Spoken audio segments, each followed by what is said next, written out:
দেখুন, আমরা ঢাকা 14 থেকে সিদ্ধান্ত নিয়েছি আমরা কোনো ব্যক্তিগত আক্রমণ করব না, কোনো কাদা ছুড়োছুড়ি করব না, আমরা কোনো শেভিং এবং ট্যাগিংয়ের রাজনীতি করব না। অনানুষ্ঠানিক প্রচারণায় আছি প্রায় 8 মাস হয়ে গেল এবং 22 তারিখ থেকে আমরা মধ্যরাত থেকে আমরা শুরু করেছি। আলহামদুলিল্লাহ আমরা ব্যাপক সাড়া পাচ্ছি। সবচেয়ে বেশি সাড়া পাচ্ছি নারী ভোটারদের কাছ থেকে। এরপর আমরা সাড়া পাচ্ছি তরুণ ভোটার যারা আগে কোনো দিন ভোট দেয়নি এবং যারা জুলাই আন্দোলনের মাঠে ছিল। এবং সর্বশেষ আমরা সাড়া পাচ্ছি খেটে খাওয়া মানুষ, শ্রমজীবী মানুষ যারা মনে করেন যে এই সমাজ তাদেরকে বঞ্চিত করছে এবং তাদের সবার বক্তব্য কিন্তু এক, সেটা হচ্ছে তারা পরিবর্তন চান। তারা হাঁপিয়ে উঠেছেন এই পুরনো সমাজ ব্যবস্থায় পেশশক্তির ব্যবহার, কালো টাকার ব্যবহার, দুর্নীতি, প্রকাশ্যে চাঁদাবাজি, প্রকাশ্যে মাদক বিক্রি। তারা এই সমাজ আর চান না এবং ঠিক এটাই আমরা তাদের ওয়াদা করছি যে আমরা সমাজকে ঢেলে সাজাবো, আমরা একটি নতুন বাংলাদেশ উপহার দেব এবং আমাদের নেতৃত্বের সবচেয়ে বড় ওয়াদা হচ্ছে জবাবদিহিতা। আমাদের ভোটাররা আমাদের বলেন যে নির্বাচনের পর এমপি সাহেবকে আর খুঁজে পাওয়া যায় না। আমরা ওয়াদা করছি প্রথমত হচ্ছে যে আমরা শুধু আমাকে তারা খুঁজে পাবেন তাই না, আমরা তাদের কাছে যাব এবং সরকারি বরাদ্দ কত টাকা আমাদের কাছে এসছে এবং এইটা কোথায় ব্যয় করেছি সেটার পুঙ্খানুপুঙ্খ হিসাব প্রত্যেক 6 মাসে আমরা জনসম্মুখে প্রকাশ করব এবং প্রত্যেক 6 মাস পর পর আমরা একটি গণশুনানি অনুষ্ঠান করব, যেটা নাম হবে জনগণের মুখোমুখি ব্যারিস্টার আরমান। সেখানে উন্মুক্ত থাকবে এবং যে কেউ যেখানে প্রশ্ন করতে পারবে। তার দ্বিতীয় আমাদের সবচেয়ে বড় ওয়াদা হচ্ছে সততার বিষয়, স্বচ্ছতার বিষয়। মিরপুরের একটি ক্যান্সারের নাম হচ্ছে চাঁদাবাজি। প্রকাশ্যে এবং গোপনে চাঁদাবাজি হচ্ছে।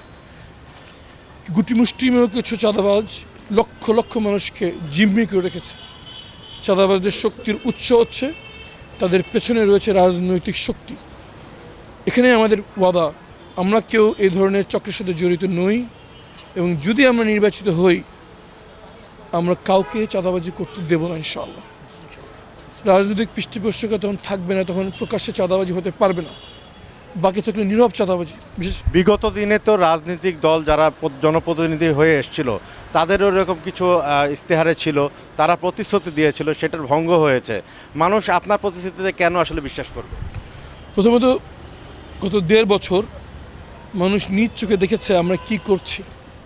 আমরা মানুষের কাছে সেবা নিয়ে যাচ্ছি, ফ্রি মেডিকেল ক্যাম্প নিয়ে গিয়েছে, শীতবস্ত্র নিয়ে গিয়েছে এবং যাদের যে কোনো প্রয়োজনে তারা আমাদের কাছে আসছেন, আমরা তাদের সেবা করার চেষ্টা করছি। আমাদের বন্ধুপ্রতি বিভিন্ন সেবা কেন্দ্র থেকে তাদেরকে আমরা যতখানি সম্ভব ডিসকাউন্টের ব্যবস্থা করছি। শ্রমজীবী মানুষদের জন্য রিক্সা ভ্যানের ব্যবস্থা করছি। 1.5 বছর আমরা তাদের কাছে সেবা নিয়েছিলাম, শুধু মুখের কথা নয়, আমরা কাজে দেখেছি যে আমাদের সীমিত পরিসরে আমরা কি করতে পারি এবং জনগণের বিশ্বাস করছেন যদি আমরা নিজেদের পকেট থেকে যদি এটা করতে পারি, যখন আমাদের রাষ্ট্রীয় পৃষ্ঠপোষকতা থাকবে তাহলে এটা আরও ব্যাপকভাবে করতে পারবো। ঠিক অন্যখানে তাহলে আমাদের বিভিন্ন বন্ধুপ্রতিম রাজনৈতিক দল 1.5 বছরে কী করেছে সেটাও তারা চোখে দেখেছে। সুতরাং তাদের কাছে সাদা কালো আলাদা হয়ে গিয়েছে এবং আমরা যা সাড়া পাচ্ছি তাতে আমার দৃঢ় বিশ্বাস 12 তারিখ শুধু ঢাকা 14 আসনে নয়, সারা বাংলাদেশ একটি ভোট বিপ্লব আমাদের জন্য অপেক্ষা করছে ইনশাআল্লাহ। আর সবচেয়ে বড় একটি আসে যে লেভেল প্লেয়িং ফিল্ড এবং আপনার এটা নিয়ে একটু বলবেন। আর আপনাদের প্রচারণায় কোনো বাধার অভিযোগ আছে কিনা, নির্বাচনে আপনার প্রতিদ্বন্দ্বী যারা প্রার্থী তাদের আচরণবিধি লঙ্ঘনের কোনো ঘটনা চোখে পড়ছে কিনা? দেখুন, আমরা ঢাকা 14 থেকে সিদ্ধান্ত নিয়েছি আমরা কোনো ব্যক্তিগত আক্রমণ করব না, কোনো কাদা ছুড়োছুড়ি করব না, আমরা কোনো শেভিং এবং ট্যাগিংয়ের রাজনীতি করব না। কিন্তু দুঃখের সাথে আমাদের বলতে হচ্ছে আমরা ব্যাপক নির্বাচনী আচরণবিধির লঙ্ঘন আমরা দেখতে পাচ্ছি।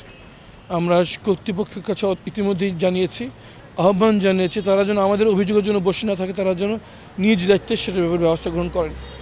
যদিও ঢাকা 14 তুলনামূলক শান্তিপূর্ণ আছে এবং আমাদের দৃঢ় বিশ্বাস আমরা সকল প্রার্থীরা ঐক্যবদ্ধ যে আমরা নির্বাচনের ঘোষণা পর্যন্ত এভাবে শান্তিপূর্ণ রাখার চেষ্টা করবো ইনশাআল্লাহ।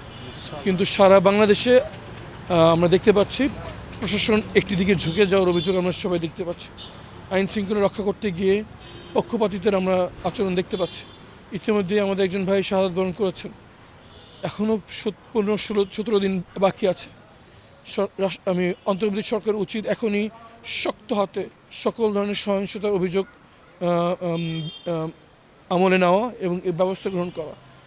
এতগুলো জীবন চোখ পা হাত হারানোর বিনিময়ে আমরা যে দ্বিতীয় স্বাধীনতা পেয়েছি তার জন্য কিছু মুষ্টিমেয় বিশৃঙ্খলাকারীদের কারণে শঙ্কায় না পড়ে যায়। মানুষ চায় উৎসবমুখর পরিবেশে ভোট দিতে, মানুষ চায় পরিবর্তন। এই সুযোগটা যেন অন্তর্বর্তী সরকার তাদের করে দেয়, এই আহ্বান থাকবে। জয়ের ব্যাপারে আশাবাদী আমরা ইনশাআল্লাহ মানুষের ভিতরে পরিবর্তনের ব্যাপারে ব্যাকুল আগ্রহ আমরা দেখছি এবং এই আগ্রহ গণজোয়ারের রূপ নিচ্ছে। যদি অবাধ সুষ্ঠু নির্বাচন হয়, আমরা শুধু ঢাকা নয়, ঢাকা 14 নয়, সারা বাংলাদেশে এই জাতির জন্য চমক অপেক্ষা করছে বলে আমার বিশ্বাস ইনশাআল্লাহ।